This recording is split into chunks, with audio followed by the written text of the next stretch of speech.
Halo anak-anak, selamat siang. Senang lagi dapat bertemu dengan kalian semua.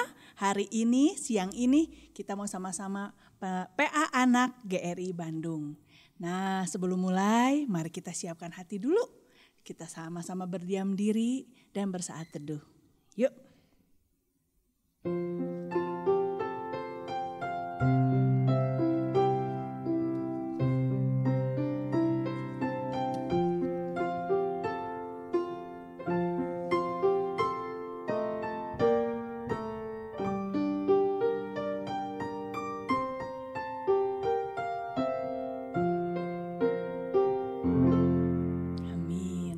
Nah anak-anak, sebelum kita lanjut, Ibu Guru mau ajak anak-anak sama-sama memuji Tuhan dengan lagu yang berjudul Siapa yang Hibur Hatiku. Semua bangkit berdiri di rumah masing-masing, semua bangkit berdiri, kita sama-sama nyanyikan lagu ini ya.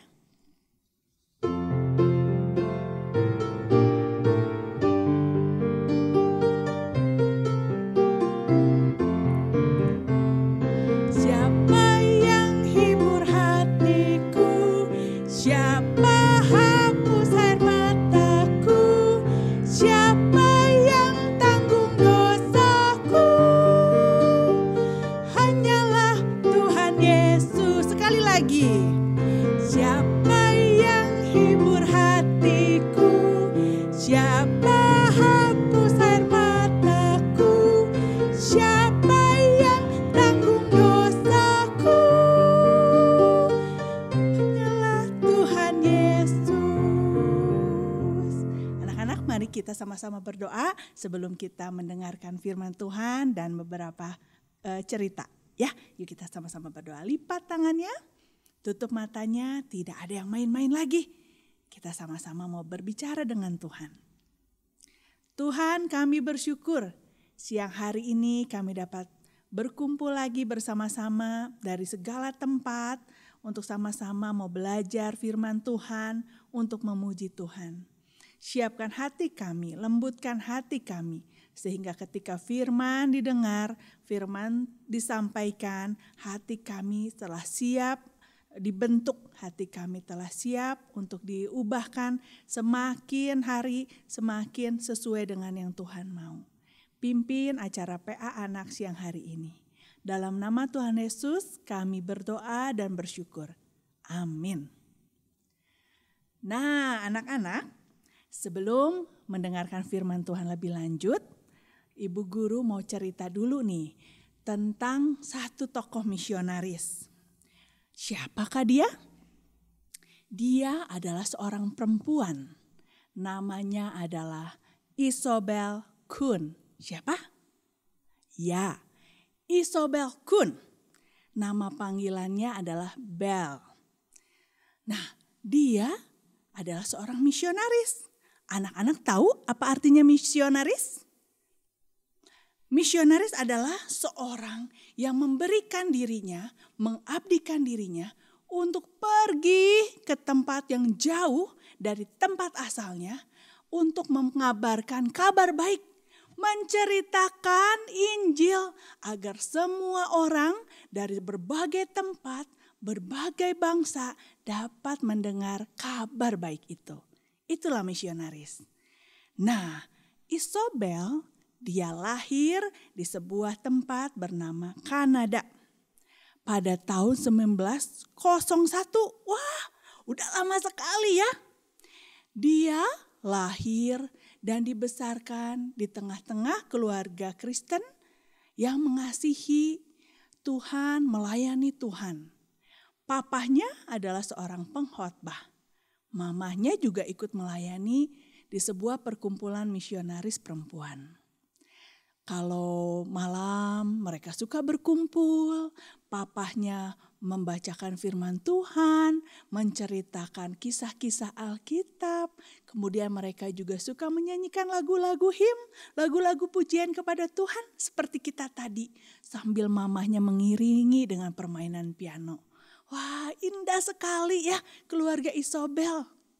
Dan sekarang bertambahnya waktu, berlalunya waktu, sekarang Isobel sudah bukan anak kecil lagi. Sekarang Isobel sudah siap untuk masuk kuliah. Dia sudah jadi mahasiswa. Wah, dia dari kecil punya cita-cita. Aku mau jadi pengajar. Pengajar bahasa Inggris, kata Isobel. Karena itu dia rajin sekali sekolah dan sekarang sudah kuliah. Nah, tapi anak-anak, di saat kuliah inilah iman Kristen Isobel mendapat ujian. Suatu hari saat Isobel mengikuti kelasnya, ada seorang guru. Guru ini sangat Isobel hormati, sangat Isobel kagumi. Ya, ketika mengajar di kelas, gurunya tiba-tiba bertanya, "Anak-anak, siapa di sini yang percaya dengan kisah penciptaan yang dikatakan di Alkitab?" Wah, Isobel lihat kanan, lihat kiri. Hah? Tidak ada teman-temannya satupun yang mengangkat tangan. Isobel dengan hati berdebar-debar, pelan-pelan dia angkat tangannya. Saya percaya kisah penciptaan yang ada di Alkitab. Lalu gurunya berkata, Isobel, hanya orang yang pintar, orang yang berpendidikan, tidak ada yang percaya kisah kebenaran Alkitab. Kisah penciptaan yang dikatakan Alkitab. Tapi Isobel berkata, tapi aku percaya. Gurunya menjawab lagi, kamu percaya karena papa dan mama kamu mengajarkan demikian. Tapi benarkah kamu sungguh-sungguh mempercayainya? Bukan karena perkataan papa dan mamamu. Wah, Isobel tidak dapat menjawab lagi. Selesai itu ketika pulang, dia di rumahnya terus terngiang-ngiang perkataan gurunya ini. Apakah benar yang selama ini aku anggap kebenaran? Ternyata itu hanya bohongan. Apakah benar itu hanya benar karena papa mama yang mengatakannya? Perlahan-lahan Isobel meninggalkan iman kepada Tuhan, kepada Kristus. Iman yang dari kecil dia sudah punya. Lalu dia mulai hidupnya pesta-pesta. Dia menyibukkan dirinya dengan belajar. Dia tidak mau lagi berdoa. Dia tidak mau lagi baca Alkitab. Untuk apa aku baca Alkitab kalau Tuhan tidak benar-benar ada? Ya, Isobel makin lama makin meninggalkan Tuhan, makin hidup jauh dari Tuhan. Tapi kelihatannya seperti baik-baik saja. Dia juga sekolahnya tetap pintar, tetap berhasil, dan dia juga bertemu dengan satu orang, dan akhirnya mereka bertunangan. Tapi anak-anak, ternyata dengan tunangannya ini, setelah mereka mempersiapkan, wah, kita nanti akan menikah, membangun masa depan bersama. Ternyata diketahui tunangannya tidak setia dan mereka tidak jadi menikah. Wah, ini adalah kejadian yang sangat melukai hati Isobel. Dia sangat hancur, dia merasa bingung, dia tersesat, dia sedih, dia merasa dirinya tidak berharga. Dia juga bingung masa depannya jadi gimana ini. Segala yang sudah dirancangkan sudah jadi hancur, berantakan. Isobel sekarang hidupnya begitu tidak tenang, khawatir, cemas. Berhari-hari dia nangis, berhari-hari dia cemas, tidak bisa tidur. Satu hari coba tidur gak bisa. Kedua hari bisa nyobain tidur, tidak bisa juga. Berhari-hari demikian. Lalu di saat terkelam dalam hidupnya ini, Isobel sampai berpikir, lebih baik aku mati saja, tidak usah hidup lagi. Tapi Isobel juga pikir nanti orang tuanya gimana. Karena itu Isobel bingung, makin tambah bingung. Mau mati gak bisa, tapi mau hidup aku tidak mau. Di masa-masa ini dia teringat dengan kisah-kisah Alkitab, kebenaran-kebenaran firman Tuhan yang pernah dia dengar waktu dia kecil. Lalu Isobel pun mulai berlutut di tepi ranjangnya. Dengan hati yang hancur, dia berdoa kepada Tuhan. Ya, dia berdoa, Tuhan, Allahku, Tuhan Allah, kalau Engkau sungguh ada, berikan kedamaian di dalam hatiku. Dan jika Engkau ada, Engkau menjawab doaku, aku mau menyerahkan diriku sepenuhnya. Aku akan melakukan apapun yang Engkau mau. Aku akan pergi kemanapun Engkau minta. Amin. Apakah Tuhan mendengar doa Isobel? Ya, Allah mendengar doa Isobel.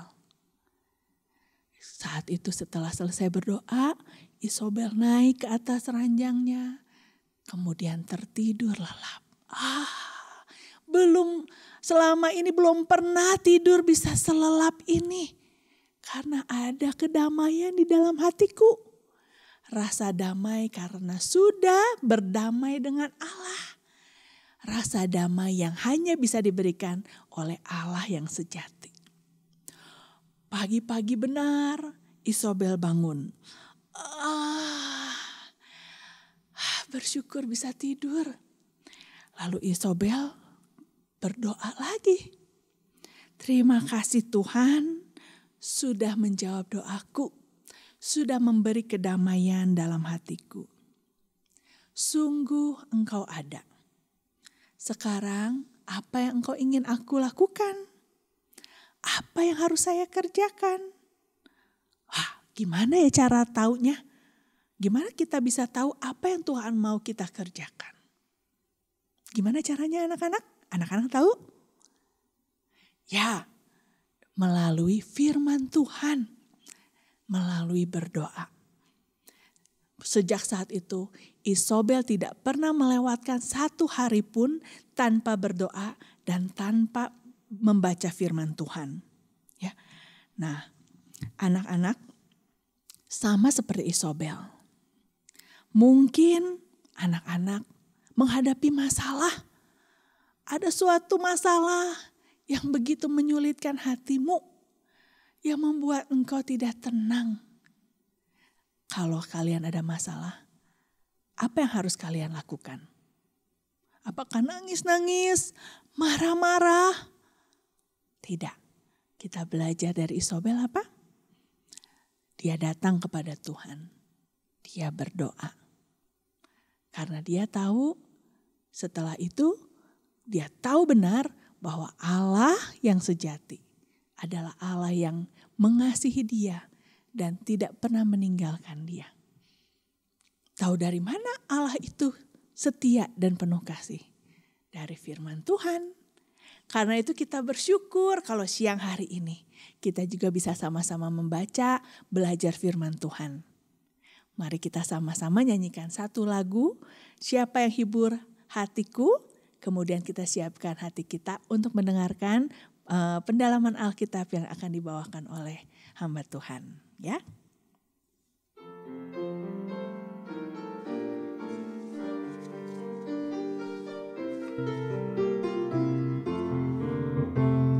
Siapa yang hibur hatiku, siapa hapus air mataku, siapa yang tanggung dosaku, hanyalah Tuhan Yesus. Sekali lagi, siapa yang hibur hatiku, siapa hapus air mataku, siapa yang tanggung dosaku. Siapa anak-anak? Hanyalah Tuhan Yesus.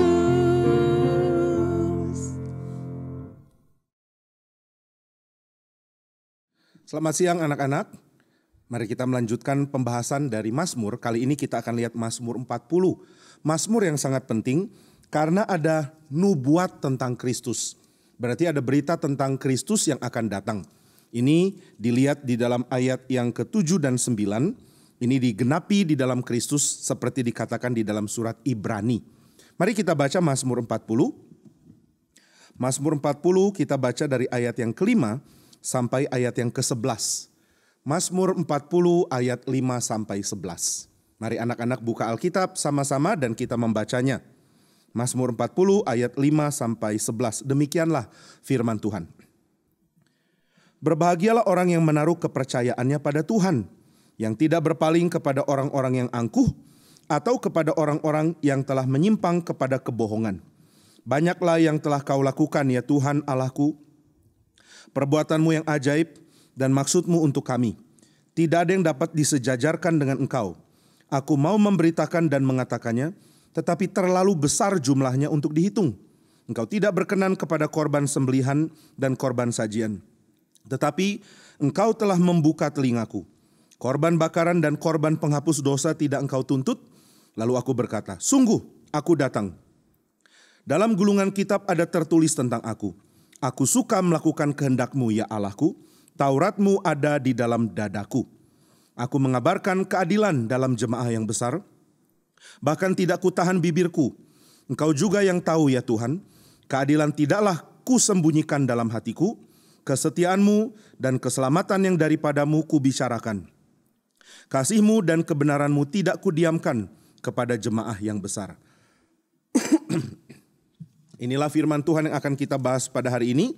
Mari sebelum kita membahasnya kita sama-sama berdoa terlebih dahulu. Bapa di surga, berkatilah kami sehingga iman kami bertumbuh di dalam membaca firman. Biarlah kami dari sejak anak-anak sudah mengerti apa yang firman Tuhan nyatakan, sehingga kami makin taat kepada Tuhan, makin cinta kepada Tuhan, dan makin mampu hidup dengan cara yang Tuhan senang. Berikan firman pada hari ini, berkati hamba-Mu dan sertai setiap kami, sehingga kami benar-benar ditolong untuk makin mengasihi Tuhan melalui firman yang disampaikan kepada kami pada hari ini. Tolonglah kami ya Tuhan, dalam nama Tuhan Yesus kami berdoa. Amin. Daud menulis Mazmur 40. Dan Daud adalah seorang yang sangat ingin menyenangkan hati Tuhan. Dari waktu remaja dia sudah kenal Tuhan. Waktu papanya suruh Daud, ayo gembalakan kambing domba. Karena kamu masih kecil, masih remaja, kamu bawa 3 ekor saja. 3 ekor. Daud dapat domba-domba dan kambing yang jumlahnya cuma 3. Tapi dia setia. Dia taat kepada Tuhan, dia taat kepada papanya. Dan dia sangat cinta Tuhan. Dari remaja Tuhan sudah tolong dia. Kalau dia sedang jalan dengan kambing domba yang meskipun sedikit tapi sangat dia sayang. Kadang-kadang ada bahaya. Waktu beruang datang atau ada singa datang, dia lawan. Dia mau lindungi domba-dombanya. Dan dia tahu bahwa kalau dia bisa mengalahkan singa, kalau dia bisa mengalahkan beruang, ini karena Tuhan menyertai dia. Jadi Daud dari muda sudah tahu, Tuhan yang mengasihi aku. Tuhan yang memberikan kekuatan kepadaku. Tuhan tidak meninggalkan aku. Maka kalau dia pergi bergembala, menggembalakan kambing domba, dia tahu Tuhan menyertai. Kalau dia pergi ke tempat bahaya, dia tahu Tuhan menyertai. Kalau dia pergi dan bertemu singa atau beruang, dia tahu Tuhan menyertai. Dan ini ada terus pada Daud. Ketika akhirnya dia jadi seorang muda yang memimpin pasukan perang dari Raja Saul, dia tetap punya kepercayaan yang sama. Tuhan menyertai aku. Tuhan memimpin aku. Tuhan memberikan kuasanya supaya aku melayani dia. Maka Daud dari muda diajar oleh Tuhan untuk percaya kepada Tuhan. Dan dia juga diajar oleh Tuhan untuk hanya mau melayani Tuhan. Bagi Daud tidak ada Tuhan yang lain. Bagi Daud Tuhan adalah segalanya. Maka hatinya sangat murni untuk beribadah kepada Tuhan. Tuhan sayang Daud. Karena Daud mempunyai hati yang benar-benar tulus untuk Tuhan. Dia disebut seorang yang cocok, yang sesuai dengan isi hati Tuhan. The man after God's own heart. Nah inilah julukan yang diberikan oleh banyak orang tentang Daud. Daud adalah seorang yang diperkenan oleh Tuhan. Daud disayang oleh Tuhan. Dan Daud mau hidup hanya untuk Tuhan. Tapi apakah Daud sempurna? Tidak. Daud juga pernah berdosa. Daud juga pernah gagal. Daud juga pernah jatuh. Maka dia tahu dia begitu tidak layak. Dia tahu dia minta ampun kepada Tuhan dan Tuhan memberikan pengampunan yang tidak layak dia terima. Maka Daud menjadi contoh. Dia menjadi contoh dalam keberanian. Dia menjadi contoh dalam iman kepada Tuhan. Dia menjadi contoh di dalam mengabdi kepada Tuhan. Dan dia juga menjadi contoh di dalam meminta ampun kepada Tuhan. Mau datang kembali kepada Tuhan. Mau menyerahkan diri kepada Tuhan. Ini contoh yang baik untuk kita semua tiru. Maka Daud sadar, saya jadi contoh, tapi saya sendiri perlu contoh. Saya adalah orang yang tidak sempurna, tapi umat Tuhan perlu orang yang sempurna untuk menjadi contoh yang sejati. Maka Daud juga mempunyai kepekaan rohani yang tinggi sekali. Waduh, apa itu kepekaan rohani? Apa yang Daud punya sehingga disebut punya kepekaan rohani yang sangat tinggi? Daud mempunyai kepekaan rohani karena dia tahu bahwa Tuhan akan kirim seorang Mesias, seorang raja besar, seorang anak Allah yang akan memimpin seluruh bangsa. Raja ini lebih besar dari Daud. Maka Daud tidak rasa dirinya penting. Daud mengatakan, oh Tuhan, aku hanyalah hamba-Mu. Aku hanyalah orang yang dapat belas kasihan-Mu. Peliharalah tahtaku ini. Bangkitkanlah keturunanku kemudian sesuai dengan janji-Mu. Dan kokohkanlah kerajaannya untuk selama-lamanya. Jadi Daud sudah tahu nanti akan ada keturunannya yang lebih hebat dari dia.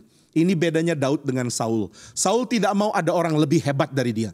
Sedangkan Daud mengatakan, saya bukan siapa-siapa.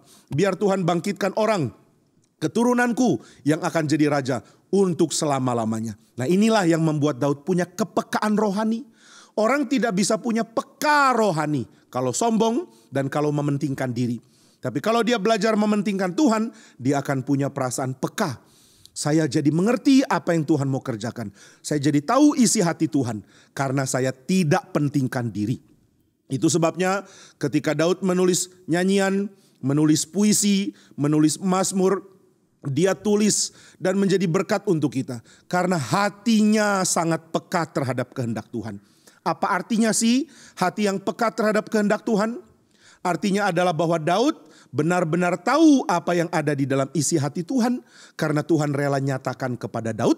Dan Daud mau terima dan dengar dengan peka. Jadi Daud tahu saya jadi contoh untuk keberanian, untuk iman, untuk cinta Tuhan. Tapi saya belum sempurna. Nanti akan ada orang yang lebih sempurna. Yang mampu kerjakan apa yang Tuhan tuntut dengan sempurna. Tidak ada cacat, tidak ada celah, tidak ada kurang, tidak ada salah. Siapa dia? Nanti anakku yang kemudian. Nah inilah yang Daud ketahui. Maka Daud mulai belajar untuk mencari tahu. Seperti apa sih kehidupan yang diperkenan Tuhan? Tuhan mau saya melakukan apa? Tuhan mau orang Israel melakukan apa? Daud belajar terus. Daud mau tahu kehendak Tuhan. Waktu Tuhan belum jadikan dia raja. Dia masih dikejar-kejar Saul. Dia pergi ke gunung-gunung. Dia pergi ke padang rumput. Dia pergi ke padang gurun bahkan. Dia berlindung di gua-gua karena dikejar Saul. Saul pakai 10.000 tentara kejar dia yang cuma punya 600 orang bersama dengan dia. Maka Daud mulai mengalami ketakutan. Dikejar-kejar dan di situ dia belajar cari tahu kehendak Tuhan. Tuhan, aku dikejar-kejar. Aku dalam bahaya maut. Kenapa ya? Tuhan mau latih aku menjadi orang yang seperti apa? Tuhan mau ajar aku apa sehingga aku harus alami ini. Nah ini yang dia tahu. Dia tahu Tuhan sedang ajar dia. Maka dia belajar untuk menerima pengajaran dari Tuhan. Kalau hidup sedang penuh ketakutan, penuh penderitaan, saya sedang diajar Tuhan untuk beriman. Maka Daud belajar beriman. Daud belajar menyerahkan hidup dan matinya kepada Tuhan. Bukan Saul yang tentukan dia mati atau hidup, tapi Tuhan. Bukan musuh yang tentukan dia harus lakukan apa, tapi Tuhan. Nah inilah yang Daud pelajari. Maka Daud sadar, wah kalau begini saya mesti belajar. Belajar untuk tahu kehendak Tuhan di dalam setiap situasi. Anak-anak belajar ya, mau tahu kehendak Tuhan di dalam setiap situasi. Kalau lagi takut, Tuhan mau aku belajar apa? Kalau lagi senang, Tuhan mau aku belajar apa? Waktu kita lagi takut, Tuhan mau ajar kita belajar beriman kepada Tuhan. Waktu lagi senang, Tuhan lagi latih kita untuk belajar bersyukur kepada Tuhan. Kalau takut, tidak mau belajar beriman, itu rugi besar. Kalau senang, tidak mau belajar bersyukur, rugi besar. Maka Daud adalah orang yang mau diajar. Dia dalam sulit, belajar beriman kepada Tuhan. Dalam sukacita, dia belajar beribadah kepada Tuhan. Nah, maka dia mulai lihat orang Israel setelah dia jadi raja. Dia lihat imam-imam yang melayani. Dia lihat orang-orang yang jadi pemimpin agama. Dia lihat orang-orang yang bawa korban kepada Tuhan. Dan Daud mulai belajar. Ternyata banyak orang yang kelihatan begitu cinta Tuhan. Ternyata tidak cinta Tuhan. Kok bisa? Karena mereka hatinya penuh dengan kelicikan. Hatinya penuh dengan pementingan diri sendiri. Pokoknya saya paling penting. Tuhan berkati aku. Tuhan berikan aku apa yang aku mau. Kalau aku senang, baru aku melayani engkau. Ternyata banyak orang seperti itu, termasuk pemimpin-pemimpin agama. Maka Daud orang yang sangat suka mempelajari apa yang terjadi di tengah bangsanya. Dan dia melakukan catatan. Dia catat baik-baik. Dia perhatikan lalu dia catat. Wah, imam-imam melayani, memimpin di mezbah, mengajar orang Israel. Tapi ternyata tidak semua imam hatinya baik. Daud sadar ada imam yang pura-pura, ada imam yang mau jabatan, ada imam yang mau uang. Pura-pura cinta Tuhan, padahal menipu jemaat. Pura-pura mau melayani Tuhan, padahal mau cari keuntungan bagi diri sendiri. Wah, Daud geleng-geleng kepala, kok ada ya orang kayak begini? Maka dia mulai belajar tentang manusia. Manusia itu licik, manusia penuh kejahatan. Lalu Daud sadar, orang yang dia lihat ada licik dan jahatnya. Dia ingat dirinya juga jahat. Saya juga pernah jahat, saya juga pernah licik, saya juga pernah berdosa, saya juga orang yang tidak baik. Tapi Tuhan masih mengasihi aku, maka aku mau bertobat. Daud orang yang pernah jatuh dalam dosa, tapi dia mau bertobat. Tapi banyak orang-orang jadi pemimpin agama, sudah berdosa tidak sadar dia berdosa. Sudah berdosa tidak mau bertobat kembali kepada Tuhan. Ini yang bikin Daud sedih. Ternyata Tuhan tidak suka lihat orang membawa korban persembahan, memberi diri dalam pelayanan, tetapi hatinya jauh dari Tuhan. Maka Tuhan memberikan firman ke dalam hati Daud. Daud kaget. Tuhan, ada hal yang engkau mau aku pelajari? Apakah itu? Tuhan mau Daud memikirkan ini. Pikirkanlah ini. Siapakah orang yang berbahagia? Siapakah orang yang senang hidupnya?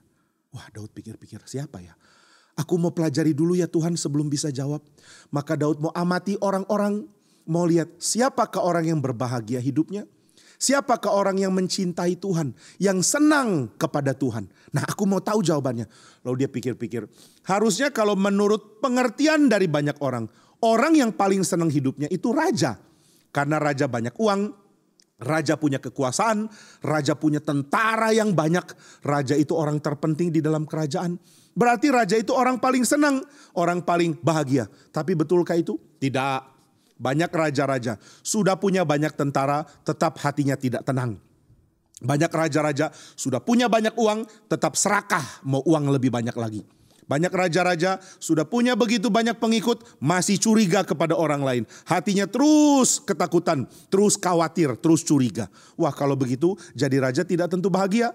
Wah, berarti bukan raja. Daud pikir-pikir lagi, siapa ya orang yang paling bahagia? Orang yang senang hidupnya? Oh, mungkin para imam. Karena mereka melayani di rumah Tuhan. Maka Daud mengamati para imam. Dia lihat mukanya para imam. Ada yang senyum waktu melayani, waktu memimpin pujian jemaat. Mari jemaat, kita memuji Tuhan. Mari panjatkan ucapan syukur kita kepada Tuhan. Ada yang mukanya cerah dan penuh kesenangan. Tapi ada juga imam yang tidak suka pekerjaannya, mukanya kelihatan begitu berat. Mari jemaat, kita berdiri, kita memuji Tuhan. Mari kita dengan hati memuji Tuhan. Tapi dia sendiri gak ada hati. Wah, Daud mulai geleng-geleng kepala lagi. Ternyata imam pun ada yang tidak sukacita. Ada imam yang melayani penuh sukacita. Ada yang melayani penuh beban berat. Seperti lagi pikul karung 1 ton. Berat sekali. Waktu memimpin jemaat, hatinya berat, mukanya cemberut, hatinya tidak penuh kesenangan. Wah, kalau begitu siapa yang hatinya senang ya? Mungkin orang-orang yang punya banyak uang. Tapi Daud tahu banyak orang banyak uang juga tidak tenang hatinya. Dia kenal satu teman dia, teman dekatnya bernama Barzilai. Barzilai adalah orang yang kaya, banyak sekali uang, banyak sekali harta. Tapi dia pernah cerita kepada Daud, Tuanku Raja Daud, saya punya banyak uang, tapi saya tidak bisa bersenang-senang. Saya tidak bisa menikmati kesenangan. Saya cuma mau Tuhan perkenan saya, tapi saya tidak terlalu bisa menikmati kesenangan. Wah, Berarti orang kaya belum tentu bisa menikmati kesenangan. Siapa orang yang bahagia ya? Saya raja belum tentu bahagia. Imam melayani belum tentu bahagia. Orang punya banyak uang belum tentu bahagia. Siapa kalau begitu yang berbahagia? Lalu Daud mulai amati orang-orang rendah. Dulu dia juga orang rendah, seorang gembala. Papanya adalah seorang yang punya banyak kambing domba. Tetapi bukan orang kaya meskipun kambing dombanya cukup banyak. Maka Daud mulai amati. Bagaimana dengan orang-orang kecil? Bagaimana dengan budak? Budak bisa bahagia enggak? Budak itu kan pesuruh. Dia adalah orang rendah. Tidak punya hak. Dia dibelenggu. Dia disuruh kerja terus. Maka Daud mengamati budak yang kerja keras, yang kasihan. Mukanya kelihatan lelah. Mukanya kelihatan capek. Pikul karung. Bawa masuk ke gudang. Sudah bawa masuk ke gudang. Pergi lagi ke ladang. Pikul lagi karung. Bawa masuk ke gudang. Wah, capek bukan main. Sudah capek. Mau istirahat. Tuannya bilang, "Hei, oh maaf Tuan. Sudah selesai kerjanya? Belum, mau istirahat dulu." "Nggak boleh." "Oke baik." Kerja lagi. Wah, budak itu kasihan. Tapi Daud lihat ada satu orang budak ceria. Pikul karung sambil siul-siul. Loh, kok bisa ya? Ada budak yang ceria sambil pikul karung sambil memuji Tuhan. Puji Tuhan, haleluya, puji Tuhan. Loh, kok bisa? Kan budak. Maka Daud mulai berpikir, apa bedanya budak ini dengan budak yang lain? Ternyata Daud melihat di telinganya ada bekas dilubangi. Loh, ini kan ada di dalam ajaran Taurat. Apa ya yang ada di dalam ajaran Taurat? Coba aku pelajari lagi. Daud coba masuk ke tempat dia membaca kitab suci. Dia buka lagi kitab suci dan dia membaca kalimat di dalam kitab Taurat. Jika engkau punya seorang budak, maka pada tahun ke-7 engkau harus bebaskan dia. Nah, ternyata budak tidak boleh jadi budak selamanya. Tuhan suruh orang Israel membebaskan budak. Budakmu sudah kerja berapa lama? 6 tahun. Tahun depan dia harus bebas. Oh, tapi aku perlu pegawai, perlu pekerja. Nggak boleh, cari pekerja lain. Kalau budakmu sudah kerja 6 tahun, tahun ke-7 adalah tahun pembebasan dia. Orang yang tidak bebaskan budak pada tahun ke-7, dia akan dihukum oleh Tuhan. Wah, akhirnya para tuan hitung baik-baik. Budak, kamu masuk tahun berapa? Tahun segini Tuan. Oh, sudah 5 tahun ya, 2 tahun lagi kamu bebas. Kamu sudah berapa lama? Baru 3 tahun. Tunggu 4 tahun lagi. Maka setelah tahun ke-7, budak dibebaskan. Tapi ada budak yang melayani tuannya. Bukan karena terpaksa. Budak, ambilkan makan. Baik Tuan. Budak, ambilkan karung gandum. Masukkan ke dalam gudang. Baik Tuan. Tapi dia kerja dengan senang. Kenapa? Karena dia sayang sama tuannya. Tuannya baik. Tuannya suruh dia kerja. Tapi tuannya memperhatikan dia. Hei budakku, kamu sakit ya? Oh, cuma sedikit pegel-pegel. Oh, kalau gitu istirahat dulu. Makan yang banyak supaya kuat lagi baru bisa kerja lagi. Wah, tuanku kok baik ya. Maka waktu tahun ke-7, tuannya mengatakan, budakku, sekarang engkau bebas. Pergilah dan jadilah orang bebas. Budak itu bilang, Tuan gak mau. Loh, kok gak mau? Kamu boleh bebas kok. Gak mau. Kenapa gak mau? Aku mau melayani Tuan saja. Mau jadi budaknya Tuan. Kenapa? Karena Tuan baik. Aku mencintai Tuhan dan seluruh keluarga. Aku rela menjadi pelayannya Tuhan. Nah, kalau gitu kamu tidak mau bebas? Tidak. Wah, kalau kamu terus kerja lebih dari 7 tahun, nanti saya yang dihukum. Nggak bisa. Oh, kalau gitu harus ada tanda. Ada. Tandanya apa? Dia mesti pergi ke imam, lalu budak itu akan ditusuk telinganya, sehingga ada lubang di telinga. Seperti kita sekarang ada tindik. Setelah ada lubang di telinga, orang-orang lihat, oh ada lubang di telinga. Apa artinya? Artinya aku memang rela menjadi budak. Aku rela melayani. Bukan karena tuanku jahat. Bukan karena tuanku lupa bebaskan aku di tahun ke-7. Tapi aku memang terus mau melayani tuanku. Maka aku dilubangi telinganya. Nah itu sebabnya budak akan pergi ke imam. Dan menyatakan, Bapak Imam, saya budaknya Tuan A. Tuan A harusnya membebaskan aku karena aku sudah kerja jadi budak 7 tahun. Tapi aku tidak mau pergi karena aku mencintai Tuan A. Maka tolong lubangi telingaku menjadi tanda bahwa aku rela melayani jadi budak bagi tuanku. Nah ini bikin Daud kaget. Ternyata ada budak yang senang. Raja belum tentu senang. Imam belum tentu senang. Orang kaya belum tentu senang. Bagaimana dengan budak? Ternyata budak belum tentu sedih. Ada juga yang senang. Ada raja yang hidupnya senang. ada yang penuh kesusahan. Ada orang kaya yang senang, ada orang kaya yang penuh kesusahan. Ada imam yang baik, ada imam yang jahat. Ada budak yang sedih dan beban berat hidupnya. Ada juga budak yang senang. Apa bedanya ya budak yang sedih dan budak yang senang? Ini bikin Daud terus berpikir. Waktu pegawainya tanya, Tuanku Raja Daud, engkau sedang berpikir apa? Oh, aku sedang pikir tentang budak yang senang. Hah? Budak yang senang? Iya, aku mau pikir tentang budak yang senang. Kok bisa ya budak senang? Wah, pegawai Daud bingung. Tuanku Raja lagi mikir apa? Oh maaf, aku lagi bergumul, lagi berpikir, lagi mencari tahu tentang budak, kenapa ada budak senang. Wah, budak kok senang? Apa? Mana mungkin budak senang Tuhan? Semua budak mau bebas. Gak tentu, kata Daud. Karena di dalam firman Tuhan dikatakan, kalau kamu budak mencintai Tuanmu, maka kamu boleh menjadi budak seterusnya, tapi ditandai di telinga. Tuh, berarti ada budak yang memang senang jadi budak. Kenapa ya? Wah, aku juga gak tahu Tuhan. Daud terus pikir, sampai dia ketemu jawabannya. Jawabannya ada di mana? Di kitab suci.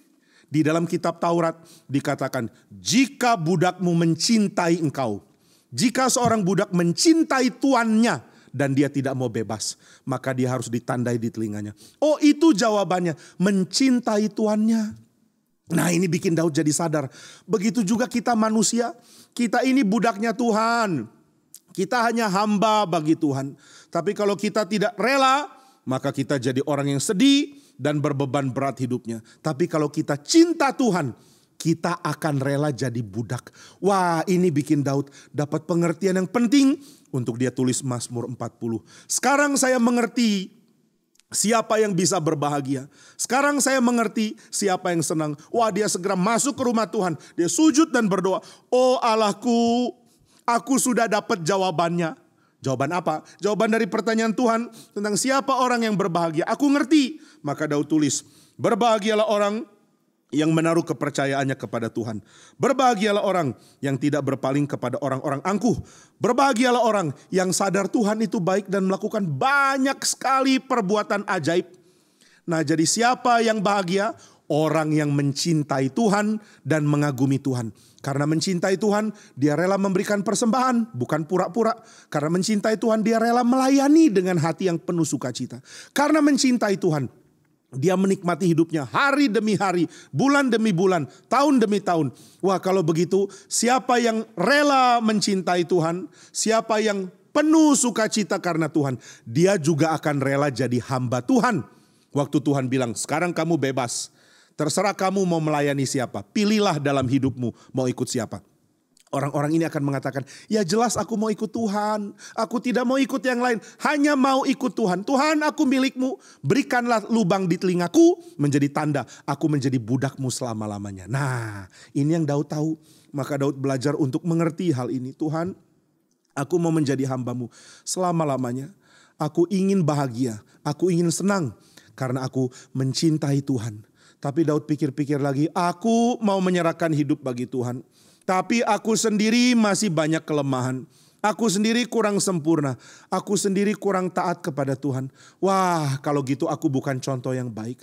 Tapi Daud diingatkan, Tuhan mengatakan nanti ada anakmu. Dialah anak Allah, tapi juga anak Daud. Dialah yang akan jadi raja selama-lamanya. Dialah yang akan aku berkati dengan hati yang penuh cinta kasih dan dengan kerelaan untuk melayani Tuhan. Nah, itu sebabnya Daud menulis ayat yang ada di dalam ayat 7. Mazmur 40 ayat 7. Mari kita baca sekali lagi. Mazmur 40 ayat 7.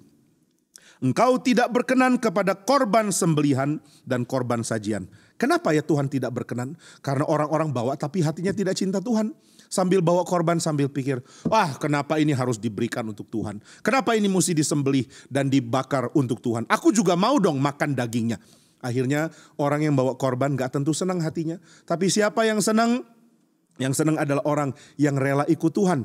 Maka ayat ini melanjutkan kalimatnya dengan mengatakan, tetapi engkau telah membuka telingaku. Telinga dilobangi. Korban bakaran dan korban penghapus dosa tidak engkau tuntut. Kenapa? Karena aku sekarang memberikan hatiku kepada Tuhan. Tuhan, ini telingaku, silakan lubangi. Ini simbol, artinya Tuhan ini diriku, silakan miliki. Aku menyerahkan diriku sepenuhnya untuk Tuhan. Lubang di telinga adalah lambang mempersembahkan tubuh. Jadi Tuhan tidak bilang, ayo anak-anak lubangi telinga. Bukan ya. Kadang-kadang orang perempuan mau telinganya ada lubang untuk taruh anting. Itu bukan tanda budak. Itu bukan tanda seperti di Alkitab. Karena tanda di Alkitab sudah tidak dilakukan lagi di zaman modern ini. Kalau gitu bagaimana caranya kita memberikan diri untuk Tuhan? Memberikan diri untuk Tuhan bukan dengan simbol telinga dilubangi. Tapi dengan mengatakan, Tuhan, tubuhku kuberikan kepadamu. Aku mempersembahkan tubuhku kepada Tuhan. Artinya seluruh hidupku kuberikan kepada Tuhan. Nah, inilah yang membuat orang sukacita hatinya. Daud dapat pengertian yang penting seperti ini. Maka Tuhan mulai mengajar dia. Nanti akan ada keturunanmu yang memberikan dirinya untuk aku. Dia tidak perlu mempersembahkan korban karena dia sendiri adalah korban. Daud kaget. Hah? Dia sendiri adalah korban? Berarti dia mengorbankan diri? Ya, dia akan melubangi telinganya. Tuhan telah membuka telingaku, artinya dilubangi. Ini bahasa simbol, artinya Tuhan milikilah tubuhku. Dan kalaupun tubuhku harus dihancurkan untuk pekerjaanmu, aku rela. Wah, Daud sedih karena nanti keturunannya akan dihancurkan tubuhnya. Keturunan dia yang nanti jadi Mesias ternyata harus menderita. Waduh, keturunanku akan menderita, tapi Tuhan bilang tahtanya akan kokoh. Wah, Daud mulai mengerti. Justru inilah yang membuat tahta anak Daud itu kokoh. Karena anak Daud tidak memerintah dengan kekerasan. Tidak memerintah dengan tangan besi. Tetapi anak Daud akan memerintah dengan cinta kasih. Dia akan mencintai dan dia memberikan dirinya menjadi korban. Wah, ini yang Daud ketahui. Maka Daud adalah orang pertama yang memberikan nubuat. Mengatakan, Tuhan telah membuka telingaku. Korban persembahan tidak Tuhan cari. Karena Tuhan mencari orang yang menyerahkan dirinya untuk Tuhan. Nah, inilah yang Yesus Kristus kerjakan. Di dalam Ibrani yang ke-10 ayat 5-7. Ayat-ayat dari Mazmur 40 digenapi. Mari kita baca. Ibrani 10 ayat 5-7. Ibrani 10 ayat 5-7. Saya bacakan Ibrani 10 ayat 5-7. Karena itu ketika ia di sini adalah Tuhan Yesus ya. Karena itu ketika ia masuk ke dunia, ia berkata, korban persembahan tidak engkau kehendaki, tetapi engkau telah menyediakan tubuh bagiku. Nah, ini bukan lubang telinga, tapi menyediakan tubuh. Sama artinya, melubangi telinga adalah simbol menyerahkan tubuh. Korban persembahan tidak engkau kehendaki, tetapi engkau telah menyediakan tubuh bagiku. Kepada korban bakaran dan korban penghapus dosa, engkau tidak berkenan. Lalu aku berkata, sungguh aku datang. Dalam gulungan kitab ada tertulis tentang aku untuk melakukan kehendak-Mu, ya Allahku. Nah, ini yang diketahui oleh penulis Ibrani. Yesus Kristus adalah yang menggenapi Mazmur 40. Di dalam gulungan kitab, di Mazmur 40 ada, di kitab Yesaya ada tertulis tentang aku. Wah, berarti Yesus sangat terkenal. Dari dulu sudah ditulis. Hal apa dari Tuhan Yesus yang ditulis di dalam gulungan kitab?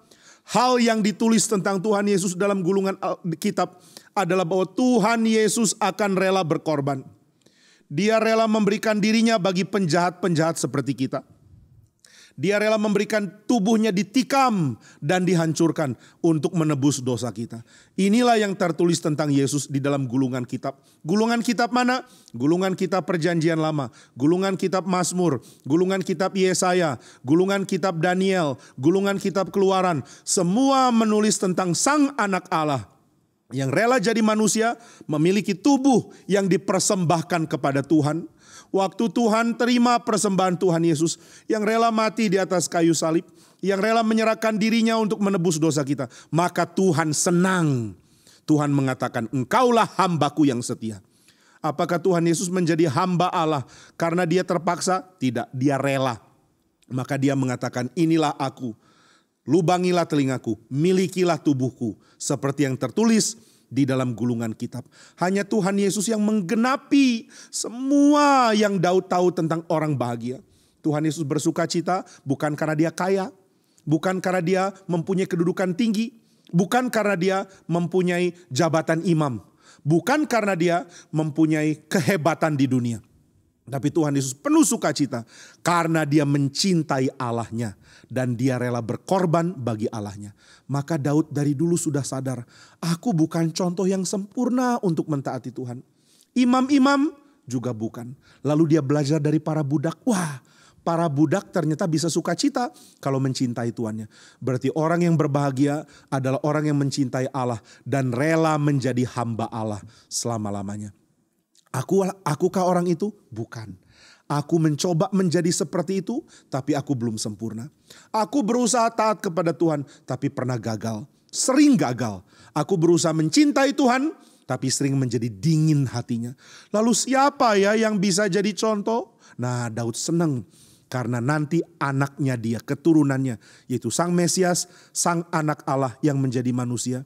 Dialah yang akan dengan sempurna mencintai Tuhan tanpa cacat. Maka anak-anak sekarang kita melihat kepada Tuhan Yesus. Kita mau teladani Tuhan Yesus. Mau contoh dia. Sama seperti dia rela mencintai Tuhan. Maukah anak-anak juga rela mencintai Tuhan? Sama seperti Tuhan Yesus mencintai Tuhan dan bersuka cita.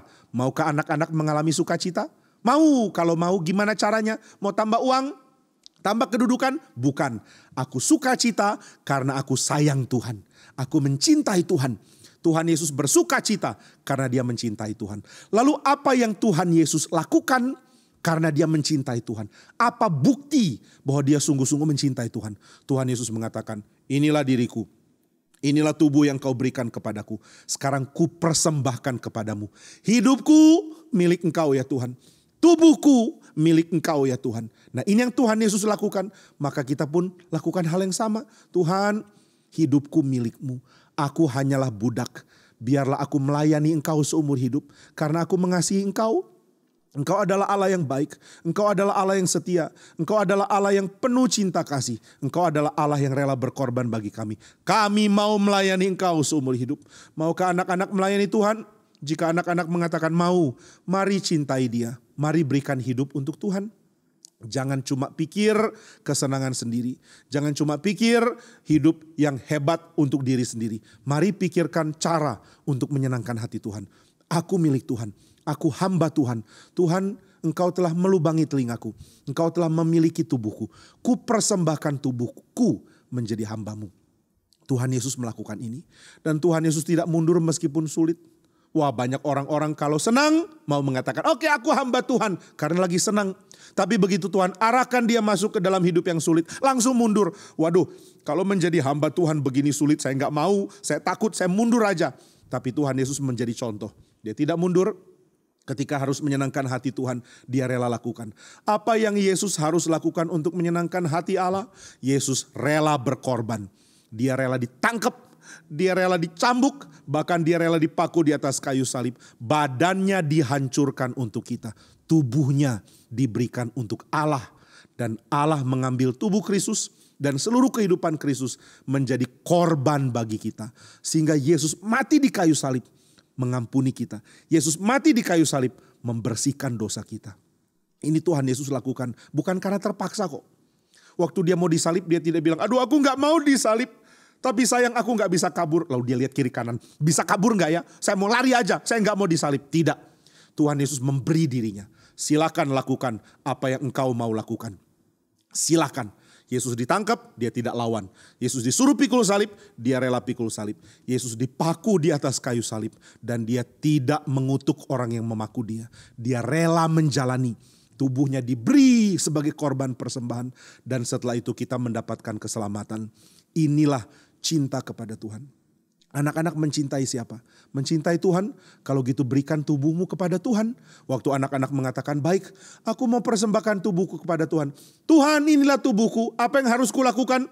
Tuhan mengatakan, baik, saya terima persembahan tubuhmu. Saya terima hidupmu. Kalau begitu engkau harus lakukan beberapa hal sebagai hambaku. Oke Tuhan, beritahu. Karena aku mau tahu apa yang harus kulakukan untuk bisa melayanimu. Maka Tuhan akan mengatakan, yang pertama, engkau sudah mempersembahkan hidupmu kepadaku. Engkau sudah mempersembahkan tubuh untuk Tuhan. Maka jalanilah hidup yang suci. Tuhan mau ini, jangan berdosa lagi. Jangan hidup sembarangan. Jangan tinggalkan Tuhan. Jangan jauh dari Dia. Jangan menyakiti orang lain. Jangan bertindak tidak adil. Jangan licik, jangan jahat. Mari hidup suci. Mari hidup benar, mari hidup dengan cinta kepada Tuhan dan sesama. Ini hal pertama yang Tuhan tuntut. Lalu hal yang kedua yang Tuhan tuntut. Engkau sudah menyerahkan tubuhmu, Engkau sudah menyerahkan hidupmu menjadi persembahan bagiku, sekarang layanilah Tuhan. Bagaimana melayani Tuhan? Dengan mengerjakan pelayanan untuk sesama, memberitakan Injil kepada orang lain, menolong orang lain yang sedang susah, menjadi orang yang ikut waktu gereja Tuhan menolong orang lain. Ini yang namanya melayani Tuhan. Melayani Tuhan bukan memberikan pelayanan supaya Tuhan dapat sesuatu. Melayani Tuhan berarti memberikan sesuatu untuk memberikan berkat bagi orang lain. Orang lain dapat berkat, Tuhan senang. Nah maka Tuhan mengatakan, kamu sudah persembahkan hidup, sudah persembahkan tubuh, sekarang layanilah aku. Ini hal kedua. Lalu hal ketiga, Tuhan mau kita belajar mencintai Dia dan sesama. Inilah artinya menyerahkan tubuh, menyerahkan hidup bagi Tuhan. Tuhan akan bilang, kau sudah serahkan hidup kepadaku? Sudah Tuhan. Engkau mau menyerahkan tubuhmu kepadaku? Mau Tuhan. Kalau begitu, cintailah Tuhan dan cintailah sesama. Nah saudara, anak-anak sekalian, engkau dilatih Tuhan untuk mencintai Tuhan dan mencintai sesamamu. Jangan tidak ikut latihan ini. Jangan biarkan marah, benci, dendam berkuasa dalam hati. Segera hilangkan. Pak, bagaimana cara aku belajar mencintai? Dengan cara belajar mengampuni, dengan cara belajar bertindak untuk melayani satu sama lain. Siapa yang belajar bertindak melayani orang lain, dia sedang melakukan hal yang menyenangkan hati Tuhan. Nah inilah yang Tuhan tuntut. Jadi siapa mempersembahkan diri untuk Tuhan, siapa mempersembahkan hidup bagi Tuhan, taat kepada Tuhan, layanilah Tuhan, hiduplah kudus, dan jalankanlah cinta kasih. Cinta kepada Tuhan dan cinta kepada sesama. Maukah anak-anak belajar cinta Tuhan? Kalau gitu belajar cinta sesamamu. Cinta kepada guru, cinta kepada orang tua, cinta kepada teman-teman, cinta kepada kakak, cinta kepada adik. Belajar hidup untuk melayani orang lain. Lalu hal terakhir, engkau sudah mempersembahkan tubuhmu, mempersembahkan hidup kepadaku, maka Tuhan akan perintahkan sekarang, kerjakan masa depanmu untuk jadi berkat. Anak-anak mulai berpikir, aku mau belajar lebih giat, aku mau penuhi diriku dengan kemampuan, supaya nanti aku bisa berguna bagi masyarakat. Inilah namanya mempersembahkan diri bagi Tuhan. Anak-anak coba pikir, aku nanti kalau besar mau jadi apa ya? Aku mau lakukan itu demi masyarakat, demi orang banyak mendapat berkat. Jika anak-anak ingin jadi berkat bagi orang banyak, bagi negara, bagi kota, bagi masyarakat, maka anak-anak sedang mempersembahkan diri kepada Tuhan. Banyak orang bilang, aku persembahkan diriku kepada Tuhan. Tapi apa yang dia lakukan selalu bikin rugi orang lain. Itu bohong, itu palsu, itu penipuan. Mengatakan dengan mulut mencintai Tuhan, tapi hatinya jauh dari Tuhan. Tuhan tidak suka korban seperti itu. Tuhan tidak suka janji seperti itu. Tapi orang yang mengatakan, Tuhan aku mempersembahkan tubuhku dan hidupku kepadamu. Tuhan mengatakan, baik, sekarang pikirkan masa depanmu untuk jadi berkat bagi orang lain. Jangan buat diri. Mau jadi dokter, mau jadi pemerintah, mau jadi bisnismen, mau jadi ilmuwan, mau jadi guru. Apapun yang kamu mau lakukan nanti, engkau harus lakukan untuk jadi berkat bagi masyarakatmu. Karena itulah artinya mempersembahkan tubuh, mempersembahkan diri bagi Tuhan. Maka kita mirip dengan budak yang mengatakan, Tuhan, aku budakmu dan engkau membebaskan aku. Tapi aku sekarang rela jadi budakmu seterusnya. Lubangilah telingaku. Artinya milikilah tubuhku, milikilah hidupku. Inilah yang kita bisa pelajari dari Mazmur 40 yang digenapi oleh Tuhan Yesus. Mari kita berdoa. Terima kasih ya Tuhan karena Tuhan mengizinkan kami mengenal Kristus yang rela mempersembahkan diri bagi Tuhan. Kami juga mau menjadi hamba-Mu selamanya karena Engkau baik kepada kami. Kami mau melayani-Mu seumur hidup kami. Terimalah kami ya Tuhan, dari kami masih anak-anak sampai nanti kami dewasa. Biar kami dipakai Tuhan untuk menjadi berkat bagi masyarakat kami. Dengarlah doa kami ya Tuhan, di dalam nama Tuhan Yesus kami berdoa dan bersyukur. Amin. Demikian PA kita pada hari ini. Tuhan memberkati anak-anak sekalian dan sampai bertemu di dalam PA anak yang berikut. Tuhan memimpin dan menyertai anak-anak sekalian.